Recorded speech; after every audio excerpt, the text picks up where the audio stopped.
ప్రళయకాల రుద్రుడల్లె తాండవించు భైరవం గగనమైన పువనమైన దద్దరిల్లు రౌరవం నిసును చీల్చు క్షిద్రుడల్లె ఉద్భవించు ఆయుధం.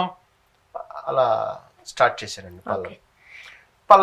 పల్లవి అయిన తర్వాత మనం చరణంకి వచ్చినప్పుడు ఒక హై మూమెంట్ ఏదన్నా ఇవ్వాలి. ఆ చరణం మామూలుగా ఒక 2-3 లైన్ వేరే అయిన తర్వాత చరణం ఎండింగ్ లో ఒక హై మూమెంట్ సినిమాలో ప్రీ క్లైమాక్స్ లాగా అనమాట.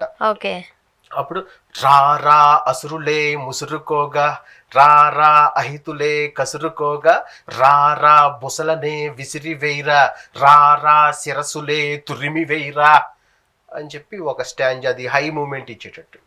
తర్వాత మళ్ళీ ఎండింగ్ క్లైమాక్స్ అంటే సినిమా క్లైమాక్స్ లాగా. అంటే నేను పాటలో ఒక స్క్రిప్ట్ లాగా ఈ పాటే ఒక సినిమా అయితే మనం ఎలా రాసుకుంటాం అన్నట్టుగా నేను ప్లాన్ చేసుకున్నది అనమాట. అప్పుడు ఎండింగ్ లో ఏమొస్తుందంటే, పొగరు విడని మదగజం అదిరి బెదిరే ముజ్జగం గురిని గెలుచు అంబకం భరత మాత నుదుటి రాత మార్చు ధీమసం అని ఆ లాస్ట్ లైన్. అంటే అది పవన్ కళ్యాణ్ గారు సినిమాలో ఉన్న క్యారెక్టర్ కి బయట ఉన్న క్యారెక్టర్ కి రెండింటిని బ్యాలెన్స్ చేస్తూ భరతమాత నుదుటి రాత మార్చు ధీమసం అని ఆ లాస్ట్ ఎండింగ్ లైన్ రాశారండి.